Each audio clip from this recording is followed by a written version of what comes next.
Hello, Bob Riedfeld here, preaching and teaching minister of the Spring Hill Christian Church, and welcome to another lesson on the New Testament survey. Today we're going to be talking about the books of 1st and 2nd Timothy and Titus, what are commonly referred to as the pastoral epistles, and these are Pauline epistles. The general information, we're going to talk about these. The meaning: Timothy means honoring God. And Titus means, we really don't know what the meaning of Titus is. The author is Paul. He talks about that in the very first verse of 1 Timothy, the very first verse of 2 Timothy, as well as the very first verse of Titus. And the burden of proof on one denying Pauline authorship remains on the people who oppose it. There's some internal evidence for Paul. He has personal references. The style and the vocabulary point to Paul, despite numerous attacks on that point. Things that affect style and vocabulary could be the age of the writer, the relationship to the recipient, the subject matter, the circumstances. You and I can write letters, and it's good. The style that we use, the word choice that we use can be different. The writings that I would do today at my age of 58 are quite different than they would have been 20, 30 years ago when I first became a Christian. My relationship to whoever I was writing to and the subject matter and the circumstances would definitely affect the language and the style. The rest of Scripture indicates release from first imprisonment and subsequent second imprisonment, which Acts does not record. Acts ends on a note of the expectation of release.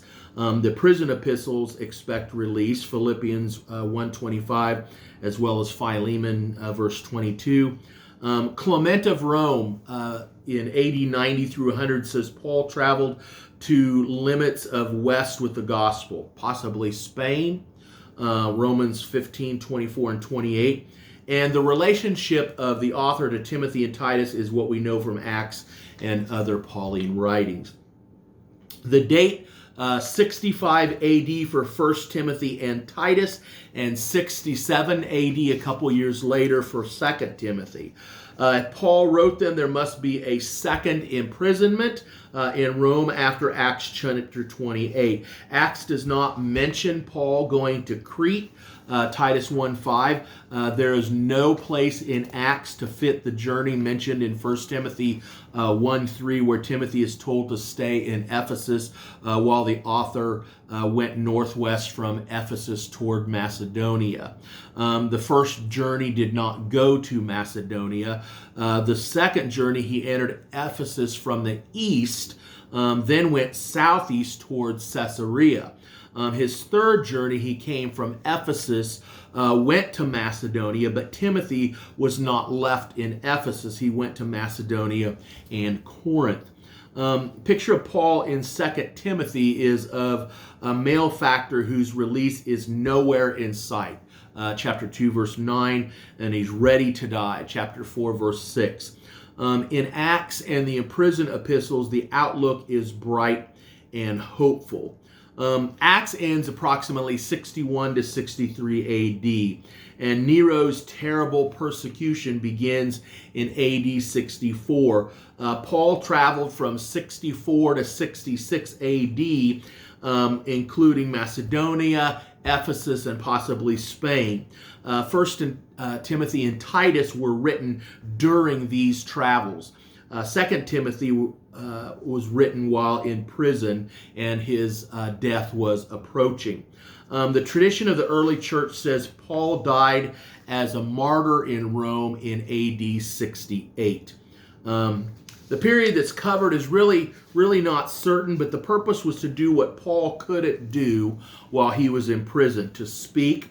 1 Timothy to Timothy while in Ephesus, Titus to Titus while in Crete, and 2 Timothy to Timothy while in Ephesus. The purpose was in 1 Timothy, teaching on how to behave in the household of God and to give Timothy instructions for his work, to encourage Timothy to oppose false teachers, to furnish Timothy with credentials of authority and to instruct Timothy how men ought to conduct themselves in the church, as well as exhort Timothy to diligence in his work. Titus, it was to instruct Titus concerning how to set a church in order and to inform Titus that Zenas and Apollos are coming. 2 Timothy was to express Paul's concern for Timothy and his work. Paul's concern for Timothy as he confronted the false teachers, Paul's desire for fellowship with his trusted co-worker, and Paul's need of a cloak and books while he was in prison. The historical setting, 1 Timothy is in Ephesus and Paul is in Macedonia. The letter is concerning leadership in the church. Titus, the letter was written to help Titus set up and organize the churches in Crete. 2 Timothy, Paul is in prison in Rome at the time of this writing, and it is shortly before his execution. The recipients, of course, are Timothy and Titus and those who are with him, that they shared the letters. The key word or idea for these, 1 Timothy, how to behave at church, kind of a leadership manual. Titus, advice for a young preacher, Christian conduct. And 2 Timothy, Paul's farewell, keeping the faith. Some of the key verses, 1 Timothy 3:15. I want you to know how one ought to conduct himself in the household of which is the church. Titus 1:5. I left you behind so that you can straighten out unfinished business. 2 Timothy 4:5. Keep your head, endure hardship, do the work of an evangelist, fulfill your ministry.